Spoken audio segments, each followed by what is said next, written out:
One of the biggest reasons families delay moving a parent into senior living is fear. There is a fear that your parent has, and it is a fear of losing their independence. They're afraid that they're going to lose their voice. They are afraid that they're going to lose the control of decision-making power. They're afraid that they're going to lose the life that they're used to. So today what I want to do is I want to point out what these fears actually are and what they may look like, or what the conversation may be when your parent is experiencing this. And believe it or not, these signs are common. So common signs that your parent may be resisting help. Let's start off with that. They refuse outside help. They insist, I can do it myself. I don't need any help. I'm not a child. Don't tell me what to do. Those are maybe the conversations. Even if a daily task takes them much longer to do, or it's unsafe for them to do, or it causes them exhaustion. Another thing is they may decline any type of home visits from nurses' aides, visits from nurses. Number one, because they don't want people in their house. I don't want them in my house, or I don't want them in my business. So those are what some of the things may sound like. I've experienced that with some of the clients here, and we have had to encourage them to go ahead and accept the visitor. It may also be something where they're hiding or downplaying struggles. They may tell you everything is fine, I'm okay. And you come over to visit and you open up the refrigerator and you find spoiled food in the refrigerator, unopened spoiled food, or you just picked up the prescription medications this week and they're still stapled in the bag, the CVS bag or the other pharmacy name bag. And let's talk about falls. Falls is another thing that they don't want to talk about. That is also a resistance and a fear of losing control that plays into it, because they don't want to talk about the falls, because now they look vulnerable to you, and in that vulnerability you think they need more help, and they feel because of that they're going to lose control over the decisions that need to be made. And so falls can become a subject that they don't want to discuss. They may even pretend to be forgetful, or they may actually be struggling with the memory of the fall. That may be a little bit hard to tell. Another thing they may do is they may push back doctor's appointments. That may look like, well, let me go back. They may push back doctor's appointments, things like a neurology appointment, because they have that fear of being diagnosed with dementia. Or they may push back daily routines because they don't want to be told what to do. So they'd rather stick to outdated, unsafe habits rather than to adapt to something safer. One big thing is guarding their home and guarding their belongings. They refuse to let you rearrange furniture. You're trying to provide a safer environment and remove tripping hazards, or set up safety equipment, because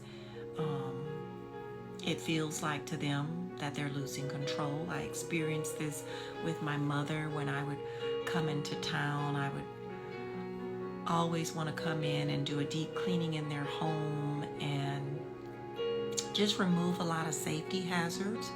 And I would go through, as we spoke earlier, I would go through the refrigerator and I would throw out things that were old or spoiled. I would clean out the pantry. I would do things like that. This was all an effort to make their environment safer. This was in an effort to get rid of excessive items that they didn't need that were hindering their day-to-day. And she felt like, I know she felt like she was losing control, because I was always throwing stuff away, and making that decision for her to throw those things away was a part of her losing her independence. But in my mind, I'm trying to do what I think is going to be safe for her. So another thing that is a representation of them losing their control, and this is a big one, becoming defensive about driving. It's that time to take the keys away, and they may argue about giving up the keys even after an accident, and hopefully not accidents, or several tickets, or perhaps their vision isn't what it used to be anymore.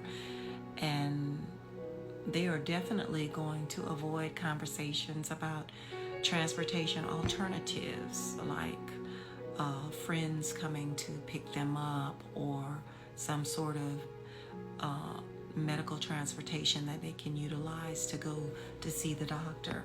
They don't want to talk about that.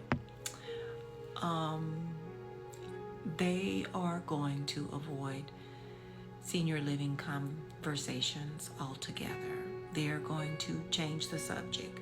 They are going to shut down emotionally, or they may become increasingly emotional when the topic comes up. I know I refer a lot to my father, but when I made the statement to my father that it was time for him to come and live in my senior living home, he resisted.